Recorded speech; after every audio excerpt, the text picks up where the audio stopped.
Hello student, good morning. Upon electrical and mechanic circuit पढ़ रहे हैं। उसके अंदर अपन क्लास नंबर 10 पढ़ लेते। तो क्लास नंबर 10 में पढ़ने थोड़ा सा बेसिक रिवाइज कर लेते अपन। तो क्लास नंबर 10 में पढ़ने का फंडामेंटल ऑफ यूनिट, यानी कि मूलभूत इकाइयाँ। तो मूलभूत इकाई कितने प्रकार की होती थी? बेसिकली जो मूलभूत इकाई होती है जो 3 प्रकार की होती थी। तो सबसे पहले कौन थे आपके? मैकेनिकल यूनिट, दूसरी थी आपकी इलेक्ट्रिकल यूनिट और तीसरी थी आपकी थर्मल यूनिट। तो सबसे पहले अपन मैकेनिकल यूनिट पढ़ रहे थे। तो मैकेनिकल यूनिट में अपन ने कुछ पोर्शन अपन ने कवर कर लिया था। तो इसके अपन जैसे अपन ने उसमें द्रव्यमान पढ़ लिया था, वेग पढ़ लिया था, त्वरण पढ़ लिया था, फोर्स पढ़ लिया था। ये अपन ने कुछ टॉपिक है ना जो पिछली क्लास में कवर कर लिए थे, है ना। तो आज अपन क्लास नंबर उसी को अपन कंटिन्यू कर रहे हैं। क्लास नंबर 11 है, उसमें अपन पढ़ रहे हैं टॉर्क। ठीक है ना। टॉर्क होता है जो, समझ लो टॉर्क क्या होता है।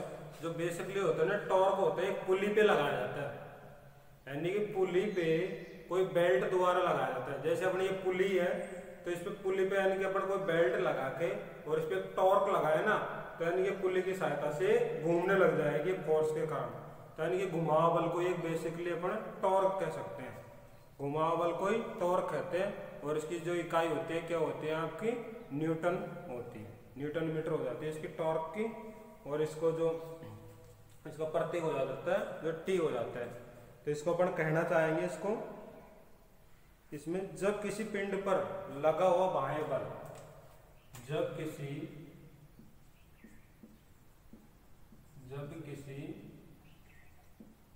पिंड पर लगा बाह्य बल, जब किसी पिंड पर लगा बाह्य बल उस पिंड को किसी अक्ष पर, उस पिंड को किसी अक्ष पर, उस पिंड को किसी अक्ष के चारों ओर, उस पिंड को अक्ष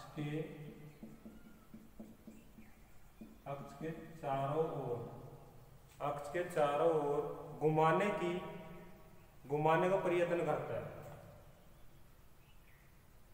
जब किसी पिंड में लगा बाह्य बल उस पिंड के किसी अक्ष के चारों ओर घुमाने का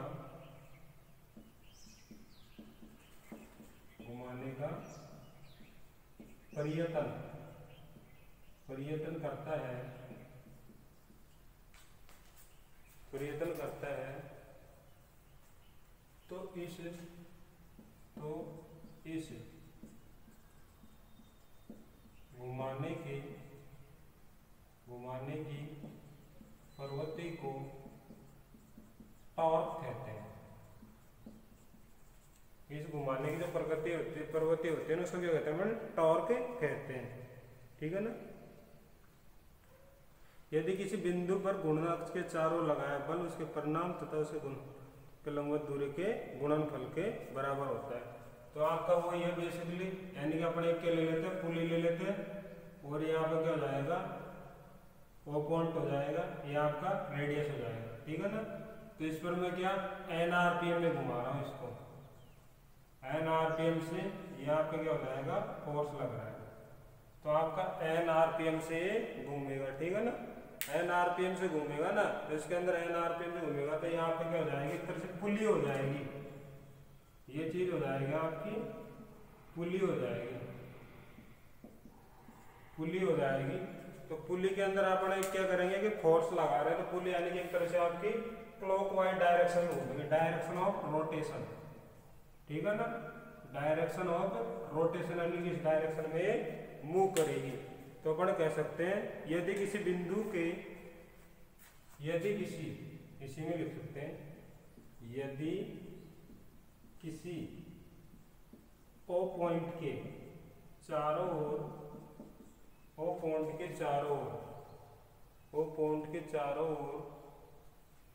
ओर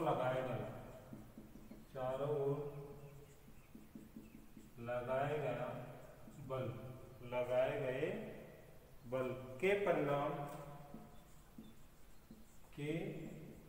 परिणाम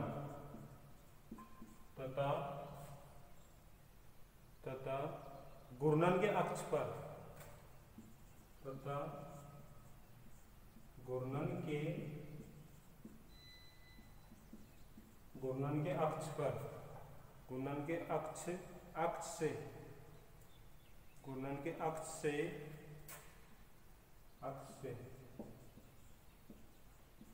बल की क्रिया रेखा के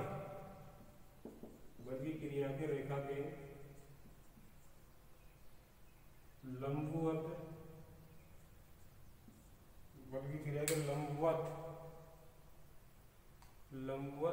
दूरी के गुणनफल के बराबर है। लंबवत दूरी के गुणनफल के बराबर होता है। ठीक है ना, गुणनफल के बराबर दूरी होता है, तो इसका हो जाएगा T बराबर F इंटू R। ठीक है ना, इसको किस में ले आएंगे अपन, न्यूटन में ले आएंगे। टॉर्क है ना, टॉर्क न्यूटन, और जो आपका ये हो जाएगा आर से फोर्स को न्यूटन में लेंगे और आर को इसमें में लेंगे, तो ये आपका हो जाएगा न्यूटन मीटर,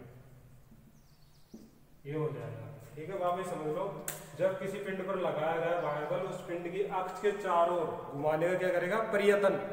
यानी एक तरह पिंड आप एक पुली है ना, इसको घुमाने का प्रयत्न करती है, तो आपकी यहाँ पर क्या है, ओ पॉइंट है, यहाँ पे ओ बिंदु है और आर त्रिज्या है। ठीक है ना, आर त्रिज्या पर मैं फोर्स लगा रहा हूँ, किसी पॉइंट के चारों लगाए हुए बल के परिणाम तथा घूर्णन अक्ष के बल की क्रिया के लंबवत दूरी के गुणनफल के बराबर होता है। उसी को अपन क्या कहते हैं, एक तरह से टॉर्क कहते हैं। ठीक है ना, ये फिर अगला पॉइंट हो जाएगा आपका कार्य।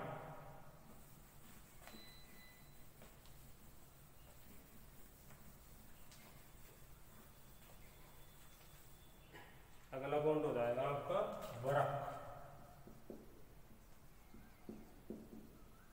वरक मीन्स यानी कि कार्य। ठीक है ना, कार्य क्या होता है, जब किसी वस्तु पर बल लगाया जाता है ना, जब किसी वस्तु पर बल लगाया जाता है तो वस्तु है ना, जो बल की दिशा में क्या हो जाती है, विस्थापित हो जाती है ना वस्तु में, यानी कि डिस्प्लेसमेंट हो जाता है। उसी को अपन क्या कहते हैं, उस वस्तु द्वारा जो किया गया कार्य को, यानी कि वो बल द्वारा किया गया कार्य को अपन क्या कहते हैं, कार्य कहते हैं ना। वापिस समझ लो, जब किसी वस्तु पर बल लगाया जाता है तो बल की दिशा में वस्तु विस्थापित हो जाती है, डिस्प्लेसमेंट हो जाता है। जो वस्तु का जो नई दिशा में आई ना, उसी को एक तरह से अपन कार्य कह सकते हैं। जब किसी वस्तु पर बाह्य बल लगाया जाता है, जब किसी वस्तु पर बाह्य बल लगाया जाता है, ठीक है ना, जब किसी वस्तु पर बाह्य बल लगाया जाता है तो वह वस्तु कार्यत बल की दिशा में, तो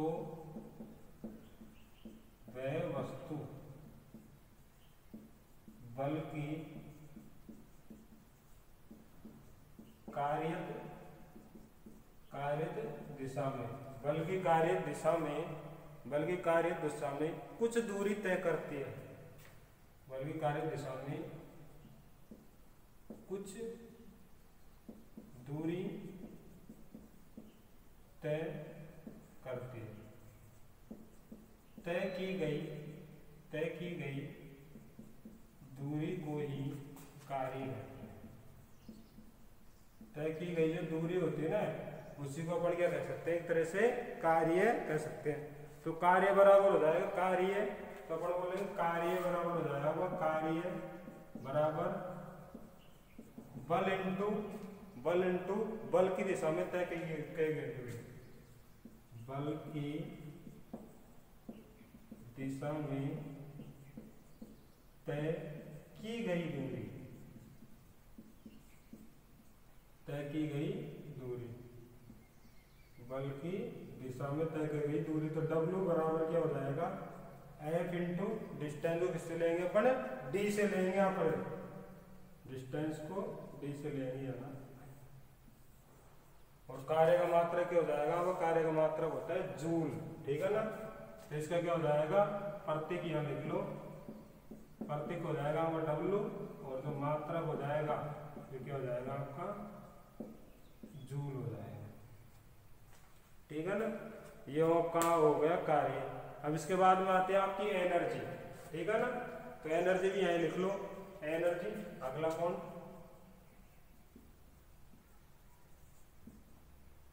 एनर्जी मीन्स यानी होता है आपकी ऊर्जा,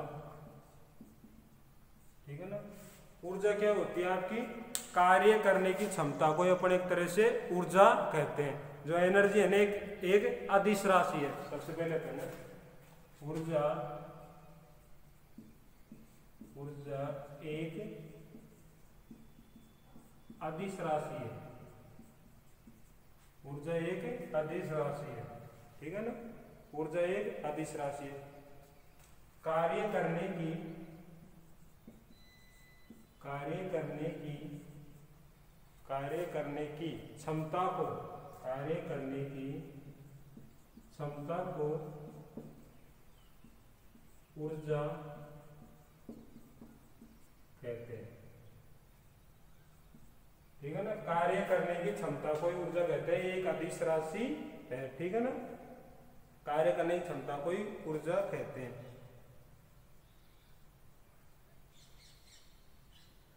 इसकी इकाई, इसकी इकाई कार्य की इकाई के समान होती है। इसमें लिखेंगे अपन, इसकी इकाई कार्य की इकाई के समान होती है, ठीक है ना। वापिस समझ लो, एनर्जी यानी कि ऊर्जा एक प्रकार की क्या, एक अदिश राशि है, और कार्य करने की क्षमता को अपन क्या कहते हैं, ऊर्जा कहते हैं। यानी कि अपनी एनर्जी के द्वारा अपन कितना कार्य किया और अपनी कितनी कैपेसिटी है, उसको एक तरह से अपन क्या कह सकते हैं, एनर्जी कहते हैं। जो इसकी इकाई होती है, इसकी इकाई भी जूल होती है ना।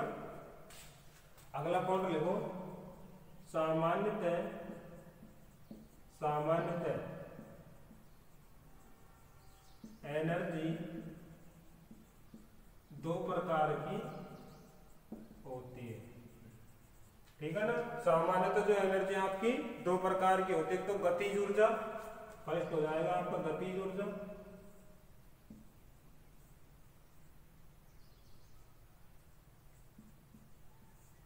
गतिज ऊर्जा हो जाएगा, और सेकंड हो जाएगा आपका स्थिर ऊर्जा, ठीक है ना। सेकंड हो जाएगा स्थिर ऊर्जा,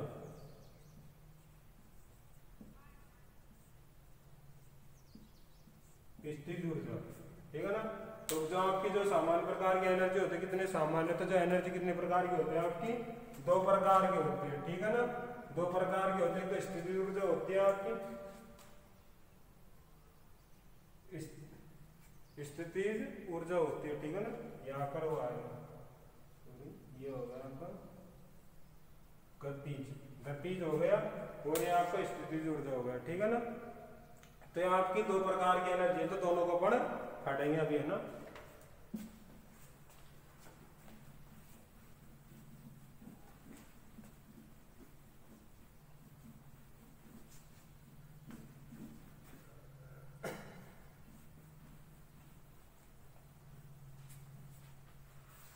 तो आपकी सबसे पहले हो जाएगी आपकी गतिज ऊर्जा, फर्स्ट पॉइंट।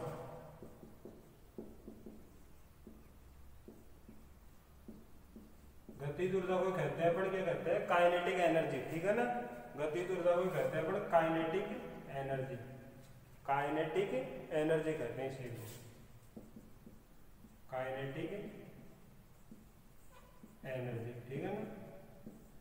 तो देखो काइनेटिक एनर्जी क्या होती है, काइनेटिक एनर्जी होती है यानी किसी वस्तु में उसकी गति के कारण, किसी वस्तु में उसकी गति के कारण उसके अंदर जो विद्यमान है ना, विद्यमान ऊर्जा, उसी को अपन क्या कह सकते हैं, एक तरह से गतिज ऊर्जा कहते हैं।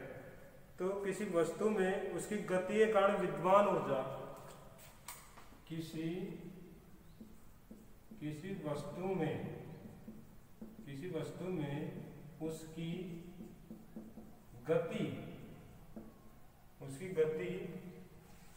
गति के कारण, उसकी गति के कारण विद्यमान ऊर्जा को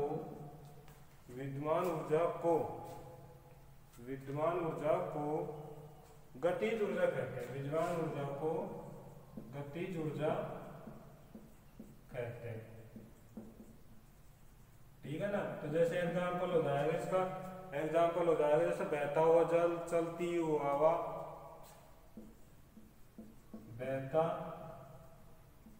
हुआ जल, चलती हुई हवा। ठीक है ना। बहता हुआ जल, चलती हुई हवा, घूमता हुआ पहिया। ठीक है ना। घूमता हुआ पहिया। ठीक है ना। घूमता हुआ पहिया हो जाएगा। और गतिमान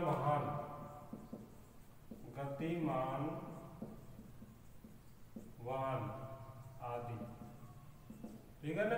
ये आपके देखो गतिज ऊर्जा के एग्जाम्पल है, वापिस समझ लो।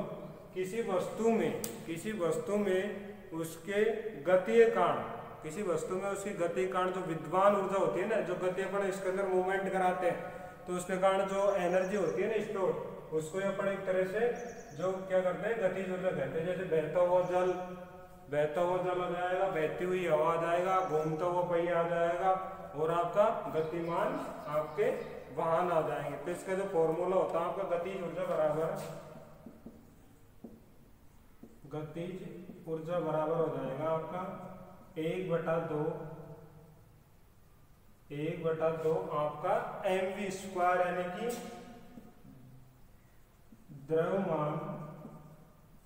द्रव्यमान इंटू वेग का स्क्वायर हो जाएगा। ठीक है ना। तो अपन कह सकते हैं ऊर्जा बराबर 1/2 mv स्क्वायर ही हो जाएगा आपको काइनेटिक एनर्जी। ठीक है ना। काइनेटिक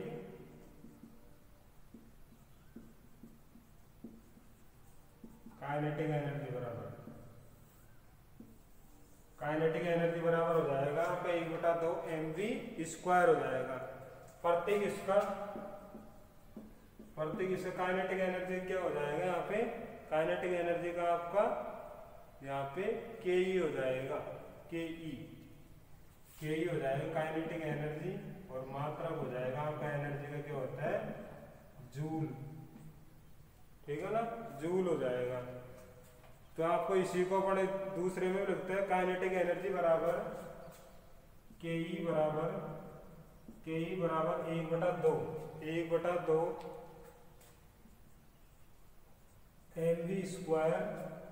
mv स्क्वायर जी, यानी जी होता है जो ग्रेविटी का हो जाएगा। इसको अपन लिख सकते हैं किलोग्राम मीटर, किग्रा मीटर, इसको अपन एक तरह से जूल कह सकते हैं। ठीक है ना। एक ये यूनिट और है इसकी, तो ध्यान रखना। ये जो मेन होती है आपकी ये वाली होती है। जो यहाँ पर आपका जो m हो जाएगा ना, यह वस्तु का द्रव्यमान हो जाएगा। यहाँ पे लिख सकते हो आप, यहाँ m बराबर हो जाएगा वस्तु का द्रव्यमान को लेते केजी में। ठीक है। और आपका m हो जाएगा यहाँ पे वस्तु का वेग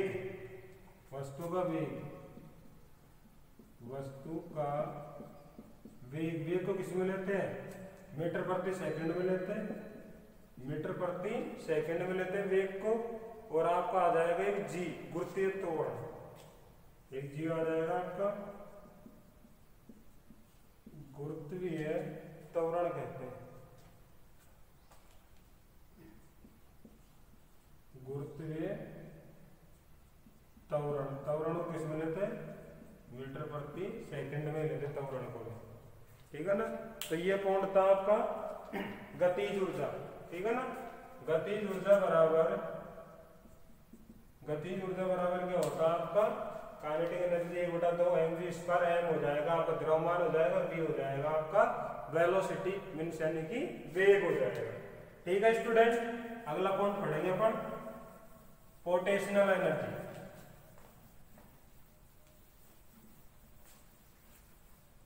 पोटेंशियल एनर्जी में पढ़ेंगे अपन स्थितिज ऊर्जा, सेकंड पॉइंट।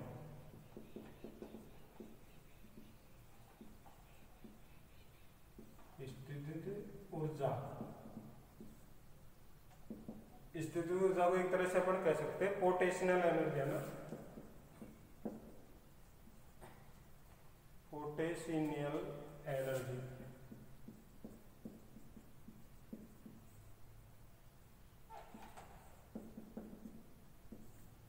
पोटेंशियल एनर्जी कहते हैं अपन। अब पोटेंशियल एनर्जी क्या होती है, बिल्कुल सिंपल है। किसी वस्तु में उसकी जो गति के कारण होती है ना, किसी वस्तु में उसकी स्थिति के कारण जो विद्यमान ऊर्जा होती है ना, उसको अपन एक तरह से स्थितिज ऊर्जा कहते हैं। किसी वस्तु में उसकी स्थिति के कारण, किसी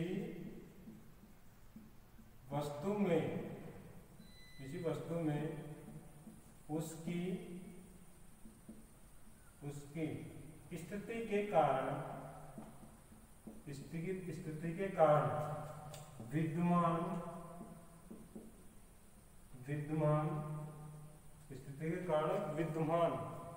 स्थिति के कारण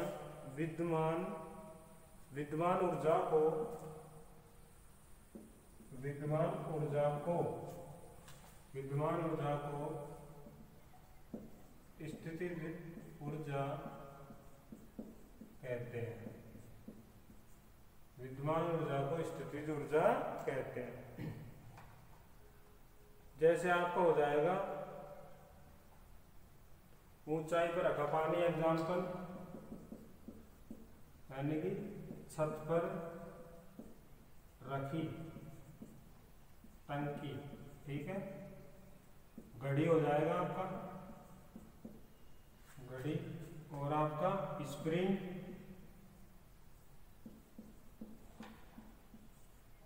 हो जाएगा। स्प्रिंग के अंदर भी स्थितिज ऊर्जा होती है ना, घड़ी हो जाएगा। और दबाई गई गैस,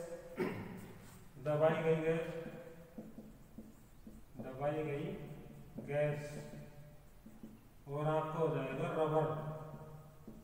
रबड़ में भी ये होती है घड़ी की स्प्रिंग। ठीक है ना, ये चीज था आपके आदि। आप ही समझ लो, किसी वस्तु में उसकी स्थिति के कारण, उसकी जो स्थिति के कारण जो विद्यमान ऊर्जा होती है ना, उसके अंदर जो स्टोर ऊर्जा होती है, उसी को अपन स्थितिज ऊर्जा कहते हैं, पोटेंशियल एनर्जी। इसका एग्जाम्पल आ जाएगा छत पे रखी हुई टंकी, उसके अंदर भरा हुआ पानी, तो एक तरह से स्थितिज ऊर्जा हो जाएगा। घड़ी की स्प्रिंग, तो उसके अंदर भी एक तरह से स्थितिज ऊर्जा हो गई। दबाई गई गैस, उसके अंदर भी स्थिति।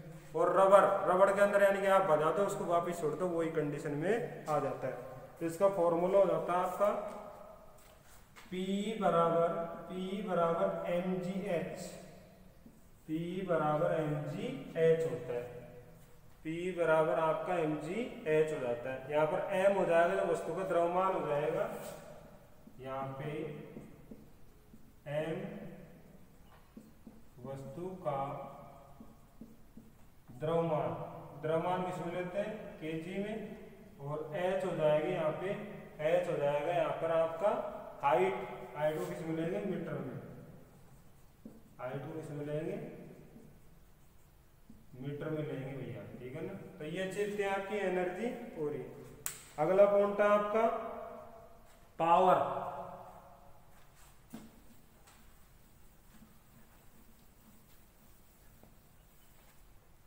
अगला पॉइंट है आपका पावर।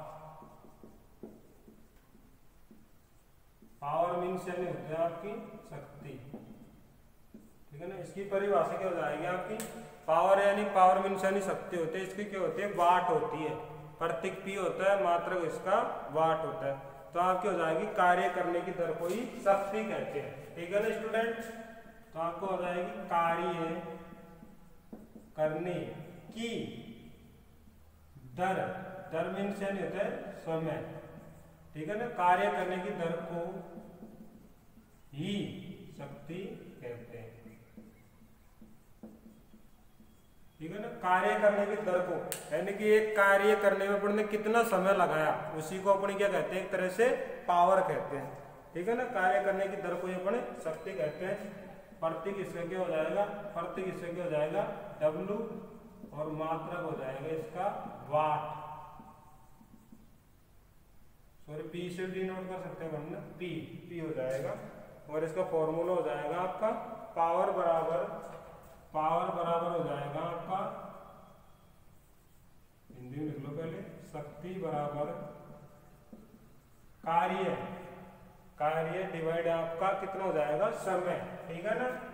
कार्य डिवाइड आपका समय, तो इसी को लिख सकते हैं अपन पावर बराबर वर्क डिवाइड टाइम, ठीक है ना। तो यहाँ से मान लें कार्य किसमें लेंगे अपन, जूल में लेंगे, टाइम किसमें लेंगे, सेकंड में। तो इसका ये फॉर्मूला बन गया ना। तो अपन कह सकते हैं 1 वाट बराबर क्या होता है आपका, 1 वाट बराबर कितना होता है, 1 जूल प्रति सेकंड होता है। 1 वाट बराबर क्या होता है, 1 जूल प्रति सेकंड होता है। ये भी ध्यान रखना स्टूडेंट, बहुत अच्छी चीज है। 1 वाट बराबर 1 जूल प्रति सेकंड होता है। लास्ट पॉइंट बचा आपका अश्वशक्ति, ठीक है ना। तो कार्य करने दर को ही क्या कहते हैं, शक्ति कहते हैं। पावर बराबर आपका वर्क डन टू सिवर, तो वर्क का वर्क रख दिया, तो इसको कार्य किसमें लेते हैं, जूल में लेते हैं, और टाइम किसमें लेते हैं, सेकंड में लग जाएगा। तो 1 वाट बराबर 1 जूल प्रति सेकंड हो जाएगा।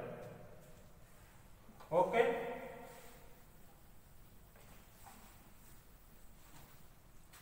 अगला पॉइंट है आपका हॉर्स पावर।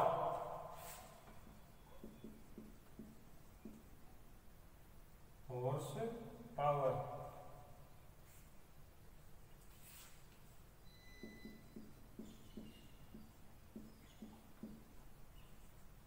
हॉर्स पावर भी यानी कि अश्वशक्ति,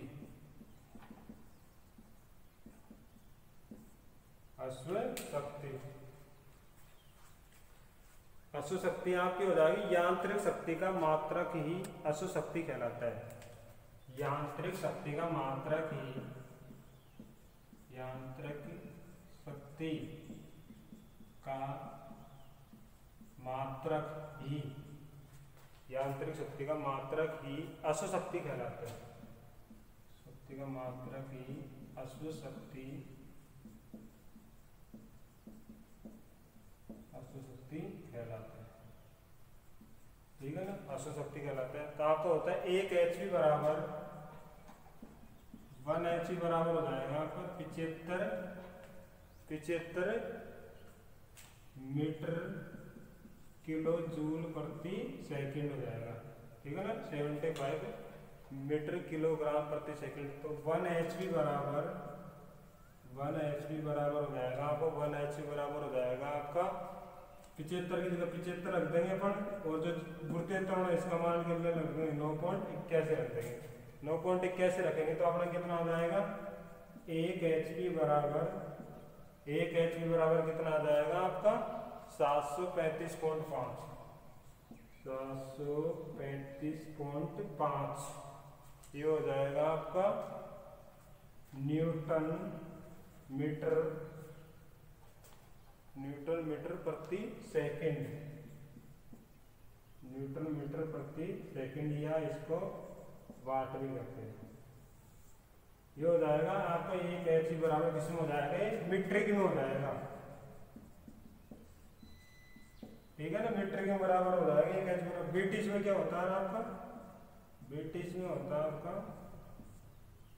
में होता है 1 HP बराबर हो जाता है आपका 746 वाट, ठीक है ना। 746 वाट हो जाता है, ये चीज थी, 746 वाट हो जाते हैं। और यह आपको 746 वाट नहीं मिले तो ये भी मिल सकता है आपका 746 जूल प्रति सेकंड, ये भी मिल सकता है। ठीक है ना स्टूडेंट, तो आपने बहुत सारी चीजें पढ़ी। एक तो आपने टॉर्क पढ़ा, कार्य पढ़ा, एनर्जी पढ़ी। एनर्जी कितने प्रकार की होती है, तो एनर्जी जैसे दो प्रकार की होती है, potential energy, kinetic energy, power पढ़ा, और आपने अश्वशक्ति पढ़ा। तो आज का आपका है ना जो मैकेनिकल फंडामेंटल पूरा क्लियर होगा। ठीक है स्टूडेंट, तो आगे क्लास में फिर से मिलते हैं। धन्यवाद।